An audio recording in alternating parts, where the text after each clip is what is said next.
welcome to Season 4, Episode 1 of the 6 Lessons Podcast. Today we're going to talk about the most important year, really, in developing of 6 lessons. That was the year 2000. In the year 2000, I had to make a big decision. What was I going to do with cracks? Because in the year 2000, I bought a microscope. Happened to have $10,000 in the bank. What else are you going to do with $10,000, right? I bought a microscope. I got permission after I had already made the purchase. My wife was very understanding that if I'm going to understand dentistry, I need to see what I'm doing.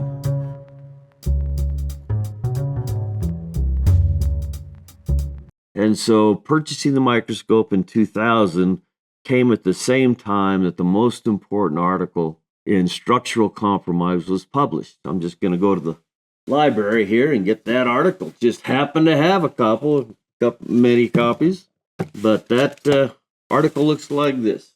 So here we go. We got Milicic, we got Rainey, talking about the manifestations of stress, clinical presentations of stress distribution in teeth, and the significance in operative dentistry, the year 2000, published in PPAD. I read that in my office. It explains something that I had always wondered about.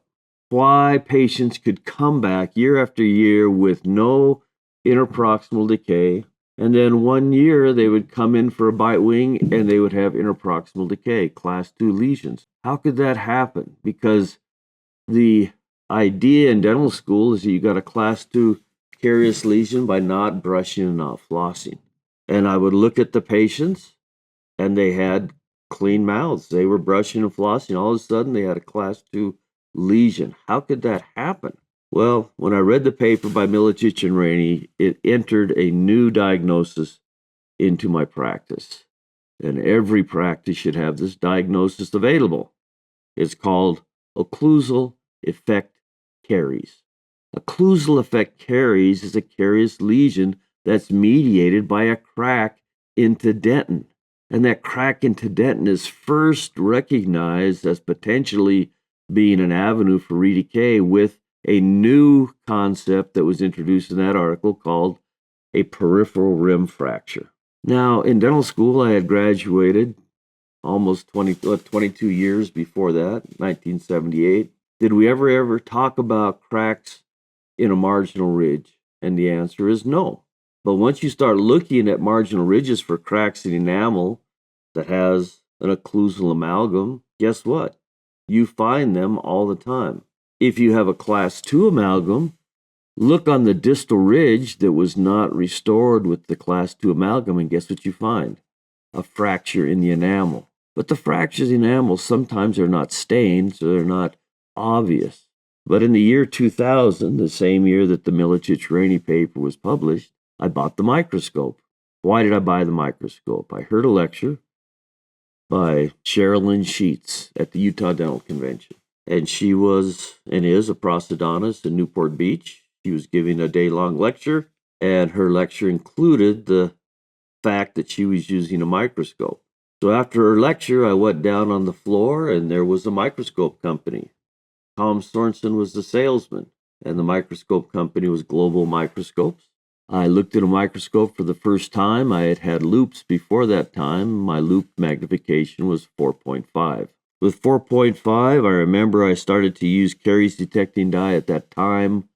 That would have been in 1997. So for 3 years, I had caries detecting dye, and with 4.5 loupes, I could see caries detecting dye very clearly, and I was developing the concept of the peripheral seal zone.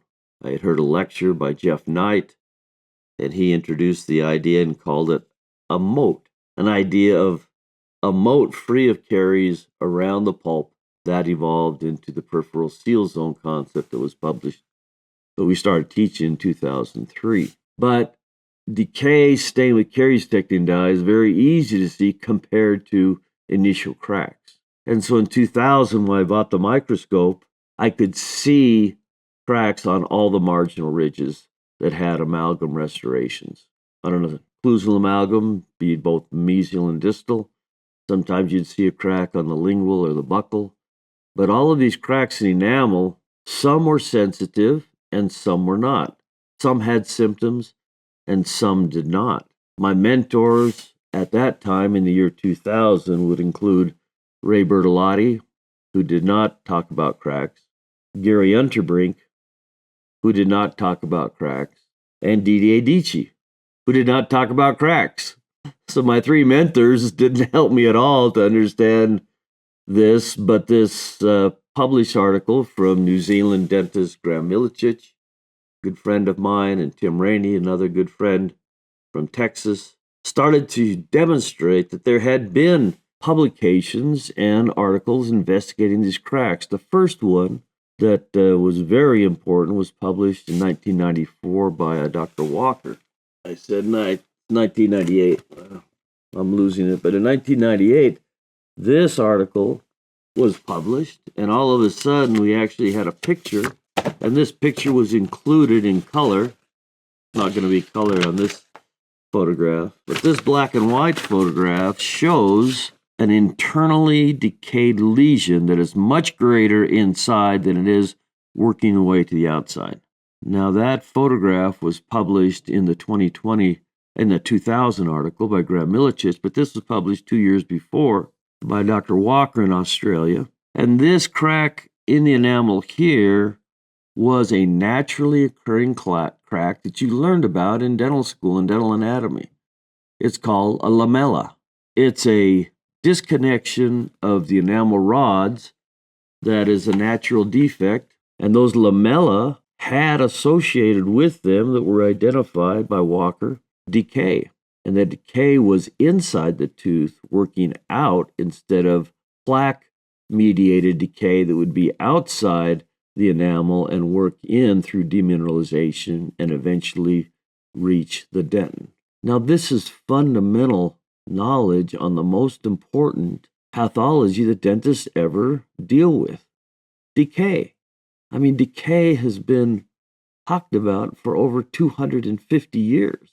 It goes back to Pierre Fauchard, the father of dentistry, wrote an article in the encyclopedia, first encyclopedia in the world. It's published in French, translated into English. Dentistry is a scientific investigation. Well, this soft stuff inside the tooth that eventually caused abscess and needed to be extracted, that was the only real process that was available, had always been felt with an explorer. And so it could be seen as a discoloration in this broken down tooth in the 1776 period, the time when George Washington lost all of his teeth from decay, except one, a lower bicuspid. He had one lower bicuspid when he died. But this idea of having dentistry being scientific is really mediated by publishing, about printing, about being able to read articles from people in other parts of the country or other parts of the world, speak other languages. This is the foundation of science. Have a discussion. Have a dialogue. This is what I see. What do you think it is? Let's find out. Unfortunately, the microscope, which is really the fundamental breakthrough, first discovered 100 years before the American Revolution, 1676. And so this idea of seeing things with the microscope, that's part of my mind. And when I bought my microscope, all of a sudden, caries, which is easy to see with staining with caries-detecting dye, which is less than 1, spilled over into this second pathology that turns out to be the third leading cause of tooth loss, which is fractures into the crown, into the root of the dentin, which is non-restorable. But again, this is 25 years ago. I'm just looking through the microscope, and my three mentors, Bertolotti, Unterbrink, Dici, can't help me. Fortunately, I had a friend who was actually a crack expert. He repaired cracks on airplanes.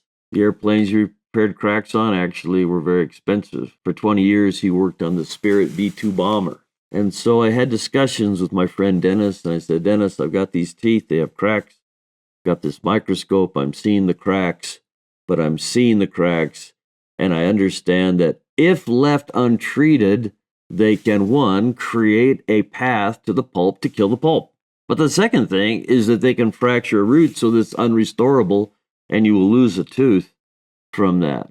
And so I'm seeing this, but nobody in dentistry is talking about it. So I kind of feel like Galileo, I'm looking, and all of a sudden I see Jupiter, and he's looking through a telescope, which is this reverse order of lenses in a microscope. You just turn the telescope the other way and you got a microscope. But Galileo, what could he say? He knew that the universe was bigger than what he had been taught in his church classes, but he got taken to town by the people who wanted the earth to be the center of the universe. But he knew that 70 years before that, a very important cleric from Poland, Copernicus, had made the calculation, used the math that he had, and that it had proven that the sun is the center of the orbits of the planets and not the other way around. The planets don't orbit around the earth, and the sun doesn't orbit around the earth. That's the Copernican revolution that took about 70 years to get to the scientists in Italy. But once it was there, and once you see it, you can't not see it. But the idea is that seeing things with a microscope is fundamental to understanding dentistry. And so when I got my microscope and talked with my friend Dennis, I said, Dennis, what do you do with these cracks on these airplanes? He says, we repair them. Sometimes we observe them. If they're not that big, we can repair them next time or down the road. But for example, he said, if you have a crack on an airplane wing attaching to the body of the airplane wing, you can see that with the normal eye. If it's 3 inches, you can fly the airplane to go get it repaired. 3 inches is okay, you can fly. But you got to get it repaired at 3 inches because at 7 inches, the wing falls off. So when you see airplane pilots or somebody on the ground going around the airplane just looking at it, they actually have a checklist of things to look for. And they need to look at that part of the airplane to see if there's any cracks there. And you don't want that airplane wing to fall off when you're flying it. So you're glad that there are checklists. You're glad that people understand crack initiation, how they start, crack propagation, how they move, and catastrophic failure when the crack takes off an airplane wing, for example. Catastrophic failure in a tooth is you lose the tooth. It's not usually associated with death. And so our dentists is important as, physicians, surgeons, well, maybe in most people's eyes they're not. But if you have a toothache and you have a dead pulp and you try to get that tooth extracted, guess what? You would have wished that crack would have been treated before the pulp died, before the tooth was halfway broken off and hurting you in your mouth.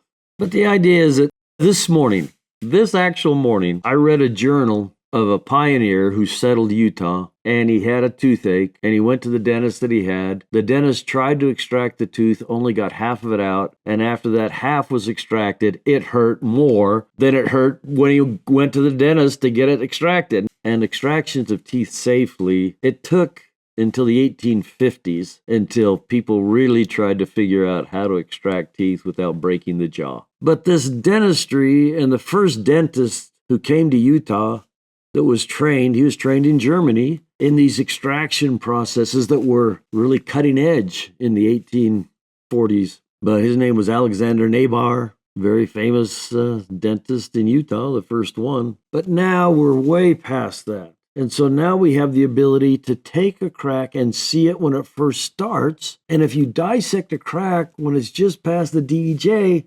it's easy. And in fact, many cracks have actually been removed by crown preparations. And I hate to say that because I hate crown preparations. But in reality, some crowns, when they're prepared, are removing enough tooth structure that incipient cracks are removed, and the crown actually helps the patient feel better, even though they've had some cracked tooth syndrome. And this causes ambiguity. This causes confusion in the profession. But this last week, Davey and I were in Philadelphia teaching a 2-day program. When you teach dentists for the first time how to use caries detecting dye, the lights go on.